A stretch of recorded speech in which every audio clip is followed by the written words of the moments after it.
All right, welcome back. Today we're diving into a question that's on, well, pretty much everyone's mind. Is AI coming for our jobs? You hear it all the time, right? This new tech is going to completely change everything. So we're going to do something a little different. We're going to separate the hype from the reality and look at the actual hard data to see what's really going on. I mean, this quote just hits home, doesn't it? If you work on a computer, you've probably had this thought flicker through your mind. It feels like the jobs that are supposedly on the chopping block are, well, the jobs a lot of us have. But here's the thing. We don't have to just guess. We don't have to rely on these big, scary predictions. We can actually treat this like a detective case. The evidence is out there. We can look at the real-world economic data and see for ourselves. So, let's put on our detective hats and dig in. Okay, so first things first. Before we can start looking for an impact, we need to know who we should even be looking at, right? Who are the workers on the front lines of this whole thing?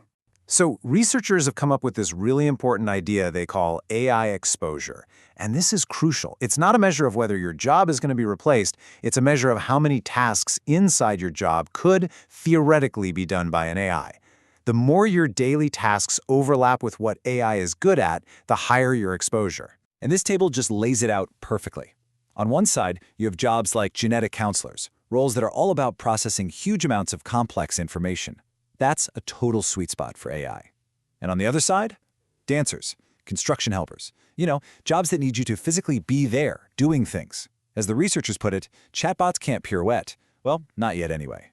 Okay, so hold on, because here's our first major plot twist.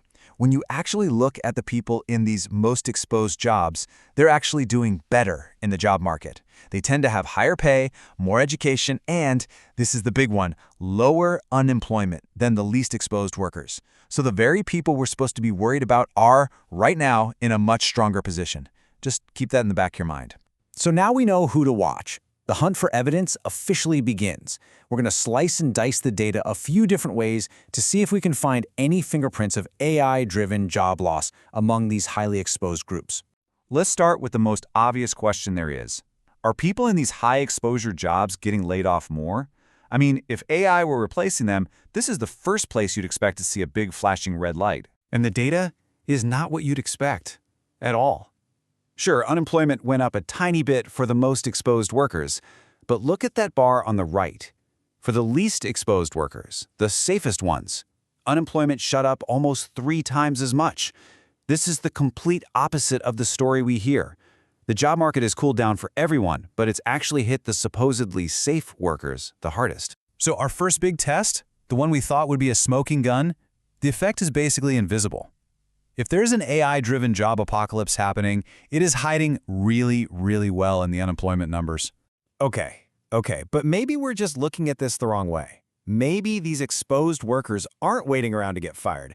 Maybe they see the AI writing on the wall and they're just leaving, retiring early or just bailing on the workforce. And again, the data tells the exact opposite story. That bar on the left, that's our highly AI-exposed workers. They are the group that is least likely to be leaving the labor force. Their exit rate is lower, and it's been flat for years. I mean, you can't really say it any better than this. There's just no sign of a mass exodus. People in these jobs are not running for the hills afraid of being replaced. All right, fine. Let's try one more angle here. They're not getting fired, they're not quitting, so what if they're just making a strategic retreat?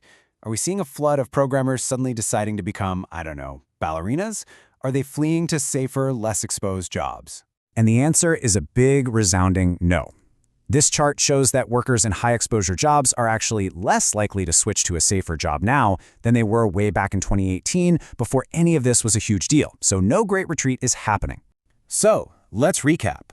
We've checked unemployment, we've checked if people are quitting, we've checked if they're switching careers, and we've come up empty every single time. Looking at individual workers just isn't giving us the answer. So maybe we need to zoom out. If we can't see the impact on individual workers, maybe we can see it at the company level. Maybe firms are using AI to do more with less, shrinking their teams, even if the exposed workers who are left keep their jobs. But even when we zoom out to whole industries, we see the same pattern. This chart shows job growth in the industries that are most exposed to AI. And as you can see, they've been steadily adding jobs since the pandemic. These industries are actually growing, not shrinking. And what about new grads? A lot of people are really worried about them. Well, it's true. Unemployment is up for recent graduates, but it's up for graduates in all fields, whether they're high exposure or low exposure. This seems to be about the overall economy, not a specific AI effect.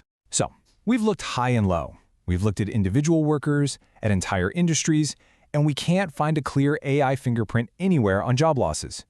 Which brings us to the biggest question of all. Why not? What's going on? And this one number, this might be the single biggest clue we have.